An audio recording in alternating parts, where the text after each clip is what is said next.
Olá a todos, bem-vindos ao Coffee Paste. Eu sou o Pedro Mendes. O meu convidado de hoje é o realizador Rodrigo Areias, cujo filme A Pedra Sonha Dar Flor estreia nas salas portuguesas no dia 12 de setembro. Olá, Rodrigo, e muito obrigado por estares aqui estes minutos a conversar comigo. Bem-vindo. Olá Pedro, Vitor. Ora, essa. Então, queria perguntar, para começar, quando é que te surge o sonho de realizar A Pedra Sonha Dar Flor? Na verdade, começa muito antes, nem sei bem precisar quando. Eu acho que começa quando eu li a primeira obra de Raul Brandão, que li foi A Farsa, na verdade.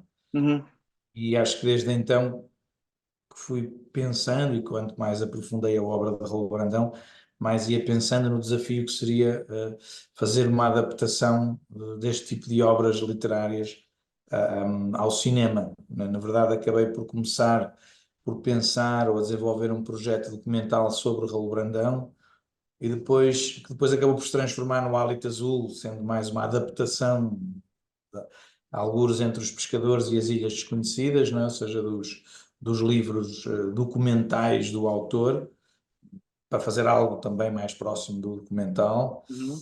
E depois havia esta minha vontade muito antiga de adaptar A Morte do Palhaço, hum, sem eu nunca saber muito bem como o fazer. E, e como também vamos fazendo sempre muitos filmes, né? Ou seja, as coisas, há uma série de ideias que vão ficando a maturar durante muito tempo, e depois eu vou convidando as pessoas que estão à minha volta e com quem trabalho regularmente, neste caso o Eduardo Brito e depois o Pedro Bastos também, para me ajudarem a pensar e a adaptar um bocadinho este universo brandoniano para o cinema. Também, no caso desses dois colaboradores e grandes amigos de longa data, Hum. cada um deles tem uma visão um bocadinho diferente da obra e, de certa forma, também complementar, não é? Ou seja, o, o Brito também acabou por estar muito ligado também ao espólio do Raul Brandão, não é? E a sua transladação da Torre do Tombo para a Sociedade de Martim Charmente, e Hum. por isso também conhecia bastantes coisas. Foi por onde começamos a investigação, pelos manuscritos, pelas fotografias, pelos desenhos, as caricaturas do Raul Brandão e todo esse vasto espólio que está presente na Sociedade de Martim Charmente. E depois havia uma série de coisas escritas de Raul Brandão nunca editadas, que conseguimos mais ou menos ir investigando, e depois coisas como, sei lá, como os trabalhadores, coisas que foram sendo mais ou menos abordadas por teóricos e conhecedores da obra de Raul Brandão, mais Hum. como análise do que propriamente como edição. Por havia assim uma série de coisas mais dispersas que, de certa forma, fomos tentando trazer para esta obra. Certo. E foi difícil esse trabalho baseado na obra de Raul Brandão chegar ao texto que depois vamos assistir no filme. Foi um trabalho a três mãos, não foi? Ou a seis mãos, neste caso. A seis mãos, exato, a seis mãos.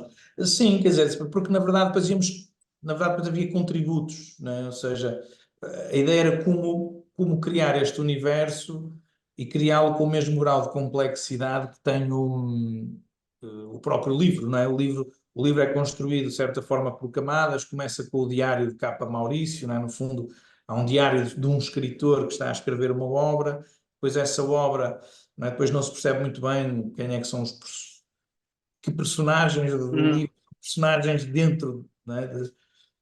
São personagens de personagens, e Hum. aqui a minha ideia era também manter esse lado no próprio filme, não é? Ou seja, de certa forma haver aqui algo não tão óbvio sobre que personagens estão vivas, que personagens são fictícias, personagens são reais neste filme, não é? E tentar manter essa ambiguidade da própria obra até ao fim.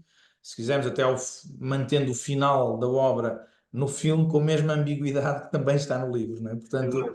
havia esta minha tentativa de respeito pela obra original, e depois esses contributos vão sendo, não é, na construção, não é? De certa forma,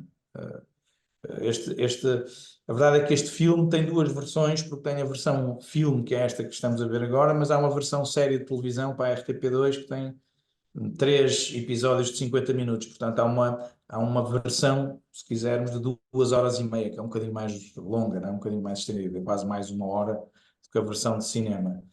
Claro, E, claro. Já agora quando é que vai passar essa versão?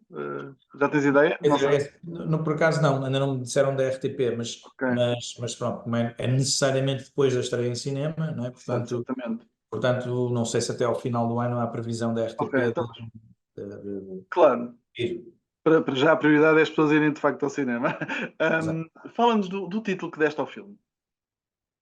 Ainda há uma expressão de Raul Brandão que é a pedra ainda espera dar flor, não é? Que é uma expressão, de certa forma, é um livro também que o Vasco Rosa faz uma compilação de textos de Raul Brandão que tinha esse título. E durante Hum, muito tempo esse título acabou por ficar na minha cabeça, a pedra ainda espera dar flor ou a pedra espera dar flor. Mas depois na versão final do filme eu achei que se adequaria mais à alteração do verbo, porque acho que a questão do sonho é muito mais está mais próxima daquilo que é as personagens do filme, não é? Tem a ver com essa questão de até uma pedra ter o direito de sonhar florir um dia, não é? No fundo, tem a ver com essa questão de como é que nós alimentamos os nossos sonhos, como é que de repente, como o próprio personagem do palhaço diz, não é? Já o vivi porque já o sonhei, não é? Há sempre uma insistência permanente de que às vezes a realidade pode não ser tão interessante como aquilo que nós sonhamos, não é? aham, aham. Até como forma de estar perante a vida, não é? Ou seja, e de certa forma eu acho que isso se adequava melhor ao título, e acho que o título acaba por manter a origem poética da expressão de Raul Brandão, mas da mesma maneira que o filme é uma adaptação da literatura de Raul Brandão, eu achei que o título devia ser uma adaptação de uma expressão de Raul Brandão. Muito bem. E como é que tu descreverias o local onde se passa a trama, a Vila Humus? Na verdade, eu fui sempre muito fascinado por aquela paisagem da Ria de Aveiro, não é? Nós filmamos maioritariamente em Ovar e Uhum, depois também uma parte grande mesmo em Aveiro, mas, não é? Mas a Ria de Aveiro banha 8 concelhos, não é? Portanto é muito vasta e é altamente desconhecida para as pessoas de fora daquela região, na verdade, não é? Ou uhum, seja, quer a norte, quer a sul, as pessoas acabam por não terem noção do espetáculo natural que toda aquela região é. E eu achei que, nesse sentido, esta coisa da água e da permanência sobre a água e de casas em ilhas, como se as pessoas vivessem mais ou menos isoladas, com esta coisa uhum, de uma permanência, de um skyline de cidade ou de luzes que estão sempre à distância, né? Como se eles vivessem sempre nos arrabaldes de uma cidade que não se consegue perceber o que é, nem nunca se chega, de certa forma, mas que se vislumbra sempre ali à distância, não é? uhum, uhum, Ao farol que se vê de longe a aparecer quando em vez no filme, e há todas essas luzes de uma cidade ao longe. E estes personagens vivem à margem disso, no fundo, não é? Ou seja, acho que a ideia era nunca percebermos o que é que acontece verdadeiramente naquele centro, não é? Mas apenas naquela aldeia, se quisermos, ou naquela vila, nos arredores de uma cidade qualquer, não é? Numa certa abstração. E uhum, aí tem a ver com esse peso também, né? Com o peso religioso, que é o peso, né? O peso da religião, não é? Tão tradicional ou que foi tão importante na nossa cultura até há sensivelmente 50 anos uhum, e que tinha essa importância e que perdurou durante muito tempo, como é normal e compreensível, mas tinha uma importância de ordem social absolutamente, não é, desproporcional a todo o resto. Portanto, eu e também sempre achei interessante esse lado de Raul Brandão há 100 anos atrás, portanto, nos anos 20 do século passado, estar a questionar a posição de quem representa a Igreja, neste caso no seu manifesto os padres, não é? Que uhum, também escrevemos um bocadinho para uma cena do filme, e, e no fundo sempre achei isso de grande coragem, não é? Alguém que nos anos 20 se insurge e questiona o posicionamento do clero, dada a sua importância social, não é? sim, E é isso. certo. Como é que, em traços gerais, como é que caracterizarias este conjunto de personagens que se move nesta localidade? São personagens únicas. Eu acho que tem a ver também tem a ver com um certo desespero, não é? E isso também tem a ver com as condições económicas de um país serem cíclicas. E, no caso do nosso país, elas são, não é, permanentemente cíclicas, de certa forma, não é? Há um lado há um lado deste desespero, desencanto, mas ao mesmo tempo de resignação com tudo isto, não é? Ou seja, há aqui um lado meio estranho em que as pessoas, de certa forma, questionam a forma de viver não é, imbuídos de uma certa pobreza, portanto, com o direito de não querer viver dessa forma, que nos caracteriza a todos enquanto seres humanos, e ao Uhum. mesmo tempo num contraste com uma certa resignação de uma vida material versus uma vida sonhada, não é? Portanto, há aqui um lado sempre de dois pesos, não é? Há sempre uma coisa há sempre uma balança entre a realidade e a ficção que, de certa forma, me pareceu muito importante, não é, na construção destes personagens. Ou seja, ali interiormente qualquer coisa, há uma vontade de ser outra coisa, mas ao mesmo tempo também já há uma resignação que talvez isso nunca não acontecerá no seu tempo de vida, não é? Mas do ponto de vista económico, aquilo que me interessava, ou de certa forma que também traz alguma atualidade a este filme, até para mim, não é? Ou seja, eu diria que há 10 anos atrás, quando eu pensei o filme, também me gostava esta ideia de homens adultos, homens e mulheres, partilharem um espaço como uma habitação, não é uma coisa como uma pensão, que era algo comum em épocas de maior miséria, Sim. no início do século passado, não é? Mas, de certa forma, hoje acabamos por perceber que ciclicamente voltamos ao mesmo, não é? Ou seja, hoje, adultos com emprego a viver em Lisboa ou no Porto têm que partilhar casa com outros adultos a viver, não é? Porque efetivamente as condições económicas voltaram a ser uma coisa completamente. Ou seja, a habitação deixou 50 anos depois, não é?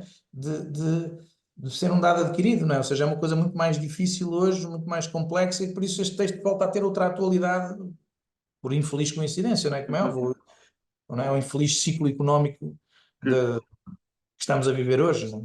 Claro, claro. Tu não defines o tempo nem o espaço neste filme, não é? Não se diz exatamente onde se passa, não se percebe onde é que se passa a ação, num sítio real, e o tempo também não é. Pode haver algumas. Podemos intuir de alguma forma, mas tu não o defines explicitamente. Porquê é que optaste por essa indefinição? Nada que eu gosto mesmo muito disso, apesar de eu já ter feito alguns filmes da época, não é? São filmes Uhum. com uma época marcada, num período específico. Eu aquilo que me dá mais prazer fazer é exatamente isso, né? Tenho uma certa aversão a telemóveis e eucaliptos nos meus filmes. Portanto, tento ao máximo que nunca haja nem telemóveis nem eucaliptos. Certo. E isso faz automaticamente, né? Faz esbater um tempo de forma gigantesca, né? Porque a não utilização de telemóveis já pressupõe que não estamos neste século, né? Ou se estamos numa certa, né, num universo mais paralelo, não? Uhum. Menos realista ou menos, né? E nesse sentido, a questão dos próprios veículos, não é? Ou seja, o carro, o único carro que vemos é o da polícia. E Certo. o carro da polícia que vemos, na verdade, eu tirei-o de uma sequência, os frames que eu mandei era de uma sequência, de umas imagens de arquivo pré-25 de Abril, que o Edgar Pera usa no seu filme o 25 de Abril, uma aventura para a democracia. E havia Uhum. um carro da polícia que na verdade era exatamente aquilo, não é? E eu achei que aquilo era um certo epíteto de um outro tempo, não é? E então pedi para que copiassem exatamente aquele frame ou aqueles frames daquela sequência do filme do Edgar, Uhum. sendo imagens de arquivo, e foi essa a referência que lhes enviei. Não sei, no fundo, ainda eu acho que quando se retira a temporalidade de um filme, para nós, ou pelo menos no meu imaginário, aquilo parece tudo os anos 80, como se isso fosse uma abstração total, não é? Como se fosse um fim de um tempo, de uma certa liberdade, onde não éramos controlados por tecnologias, mídia social e essas coisas todas. Portanto, é um fim de um tempo de liberdade, de alguma maneira, onde as crianças podiam sair à rua e andar de bicicleta e ninguém sabia onde elas estavam e não lhes acontecia nada de errado. Certo. E não que eu acho que hoje lhes acontece alguma coisa de errado, porque os meus filhos saem de casa e eu também não acho que lhes vai acontecer nada de errado. Claro. Mas pelo menos não é essa teoria do medo, não é? Imposta sobre nós, não é? Em que Uhum. não, Uhum. não os podemos deixar sair, não os podemos deixar ir jogar à bola, ou ir andar de skate, ou sair de bicicleta. Pronto. E no fundo tem a ver com esse tempo, de alguma maneira, não é? Em que Uhum. apesar de haver uma certa repressão social, mas por outro lado há uma certa liberdade, não é? Pelo menos não há a teoria do medo. O medo é condicionado por algo muito específico e que nós sabemos de onde vem, não é? Não é, Certo. não é abstrato, não vem de todo lado, não é? Sim, sim, sim, sim. Tu, outra decisão que tomaste foi de estruturar o filme em capítulos. Fala-nos um pouco dessa forma de subdividir cenas ou momentos. Epá, na verdade, não é a primeira vez que o faço, é uma coisa que Certo. eu gosto, porque gosto dessa relação com a literatura, até porque acho Uhum. que a literatura é que é o grande motor de tudo, e depois a música, e depois talvez outras coisas como o cinema. E por isso acho que aqui, a respeito do próprio livro, eu achei que era muito importante a questão dos capítulos, não é? Até para as pessoas perceberem que há momentos e organizá-los da mesma forma que o Raul Brandão organizava, não é? Uhum. O texto não se divide por capítulos, como o filme nos livros de Raul Brandão, como o filme não se divide por capítulos, mas os capítulos criam uma pausa, uma necessidade de pausa e de repensar o que é que vimos e o que é que estamos a ver e o que é que vamos ver e qual é, de certa forma, recentrar a importância do próximo capítulo, não é? O título do capítulo tem essa importância na obra de Raul Brandão e eu achei que também deveria imprimi-lo neste filme. E, e- De repente, o capítulo força o espectador a tentar perceber o seu título, não é? Ou seja, capítulo a capítulo, e de certa forma recentramos a atenção do espectador em algo muito específico, não é? certo. Diz. Diz isto, desculpa. Não, ia só dizer que o próprio título de cada capítulo é referenciado nesse capítulo, de alguma forma, não, sem revelar Exatamente. demasiado, não é? Pois, pois, pois. Gostava que nos falasses um pouco do tempo de rodagem e do trabalho com os atores em particular. O, o, o tempo de rodagem, pá, o filme foi rodado em 6 semanas, portanto, um mês e meio, um período normal. O que me permite também, de alguma forma, eu normalmente acabo sempre os filmes antes do que está previsto, filme sempre menos dias do que o que está previsto, é um velho hábito, mas porque acho que depois vamos conseguindo condensar coisas e com uma certa energia pôr as coisas em andamento e que depois já passa a ser redundante continuar a insistir em algo que já consegui resolver, vá dentro de mim, com os atores, em construção conjunta. Mas, na verdade, os atores, ou seja, é óbvio que a maior parte dos atores, não todas as cenas, mas a esmagadora maioria das cenas, os atores tinham o texto com muita antecedência. Eu estou a Hum, dizer não todas, porque às vezes nós dávamos textos aos atores na hora, que não são textos fáceis e que por isso também requeriam um trabalho de concentração claro. mais anormal.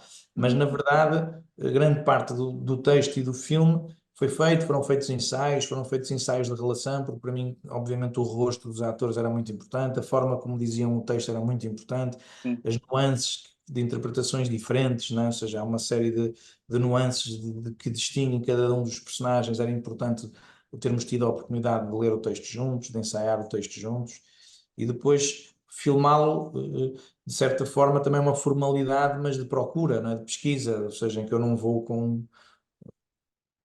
com certezas, vou sempre à procura, não é? Portanto, as coisas dependem de onde estamos, como é que naquele momento os atores interpretam, qual é a fisicalidade do espaço, a dos atores, eu depois vou definindo mais ou menos, não é? Vou sempre assim Claro.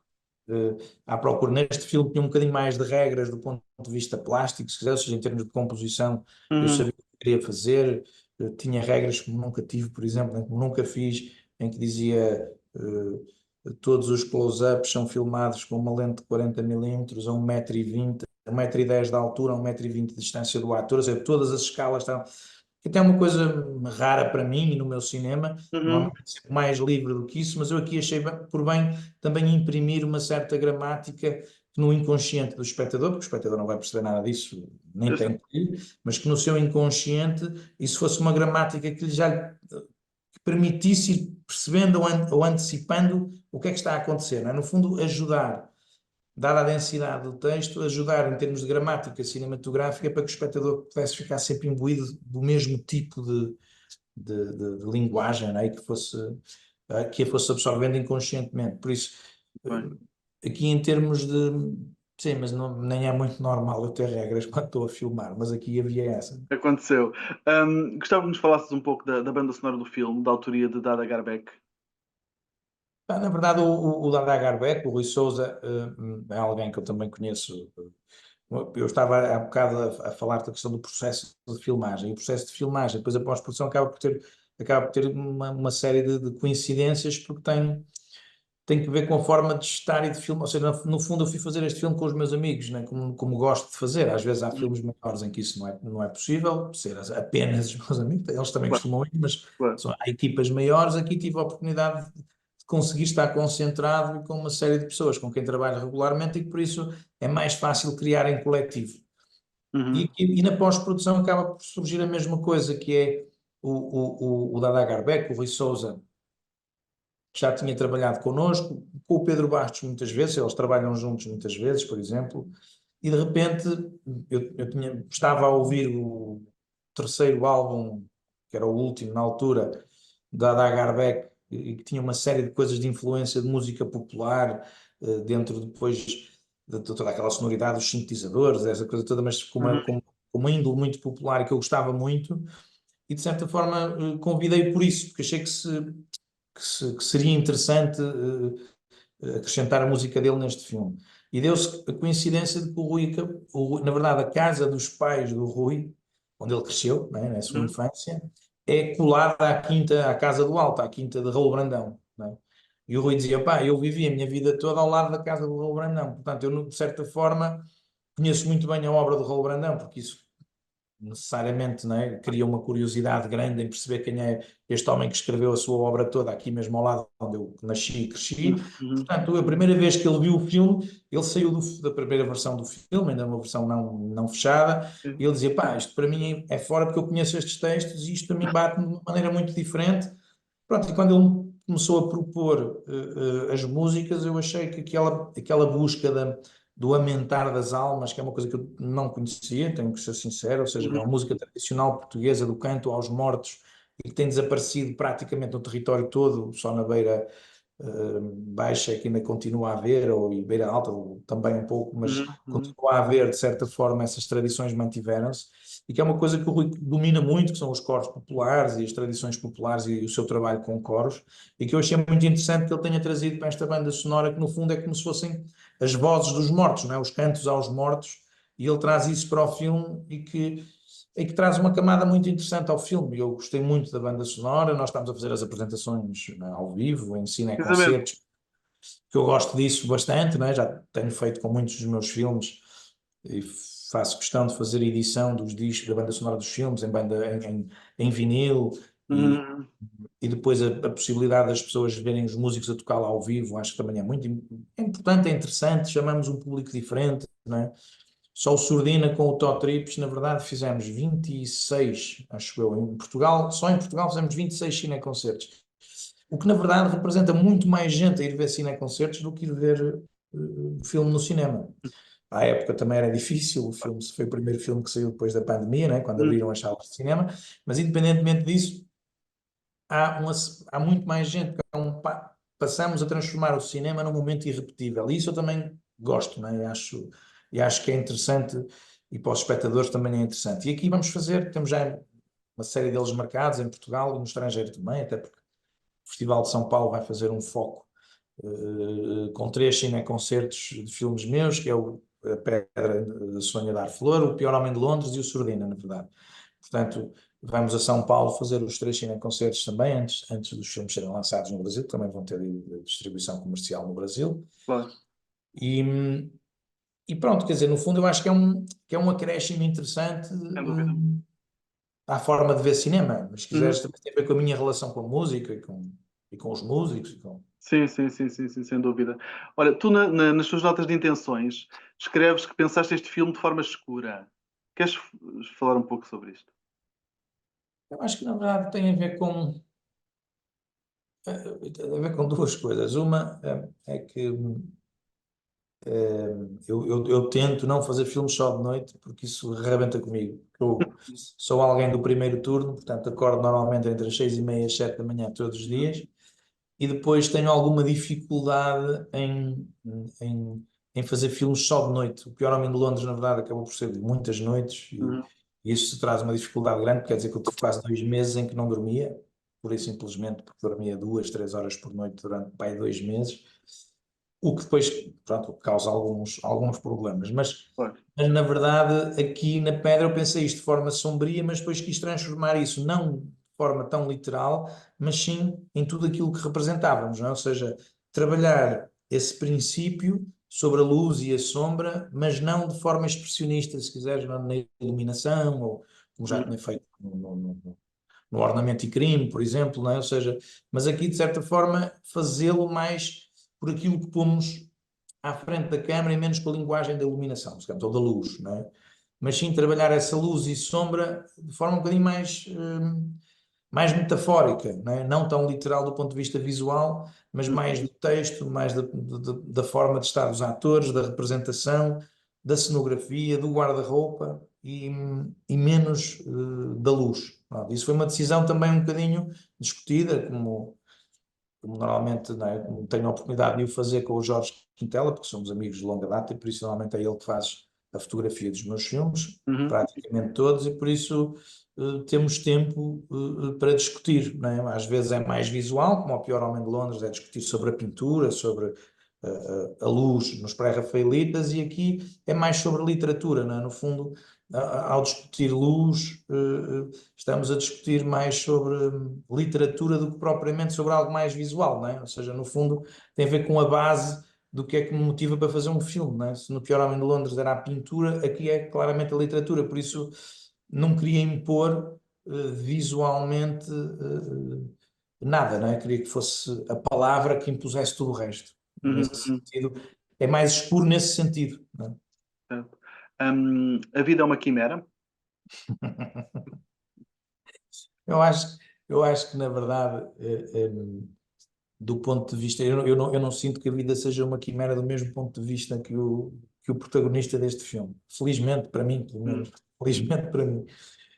Mas, na verdade, eu acho que essa ideia de Raul Brandão, dessa insistência de que a vida é uma quimera, e que parece que é uma frase recorrente em quase todas as obras de Raul Brandão, tem a sua, não é? Tem a sua piada, até porque depende mesmo muito de quem é o personagem que o diz, não é? A interpretação dessa frase depende diretamente de quem a diz, naturalmente, não é? Mas nos personagens de Raul Brandão tem a ver sempre com essa coisa do sonho inalcançável, não é? E depois, eu o que gosto particularmente nesta obra Uhum. e dos atores neste filme é a forma como eles próprios se transformam de personagens reais dentro da ficção para personagens fictícios dentro da própria ficção, não é? E esse cruzamento eu gosto muito, não é? Pelo menos como, não é, o grande objeto de desejo do protagonista, não é? De repente temos uma cena, não é? Uma cena de sexo entre o protagonista e o seu objeto de desejo, para que aquilo depois se desenrole uma coisa completamente diferente até para o próprio espectador, não é? Uhum. Uhum.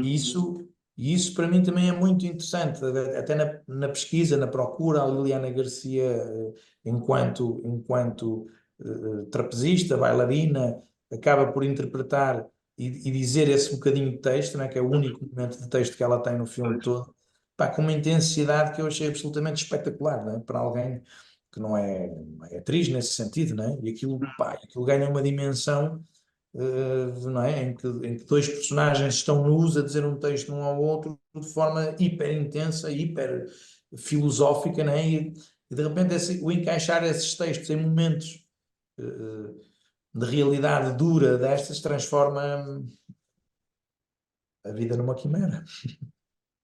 Rodrigo Areias, muito obrigado. Foi um gosto conversar contigo. Epá, obrigado, Pedro. Olá, eu sou o Pedro Mendes, diretor do Coffee Paste. Se gostaste desta entrevista, subscreve o canal para não perderes nada daqui para a frente. Clica na chávena que vês no canto inferior direito do vídeo ou no botão subscrever debaixo do vídeo. Passarás a receber uma notificação mal saia uma nova entrevista. Até já!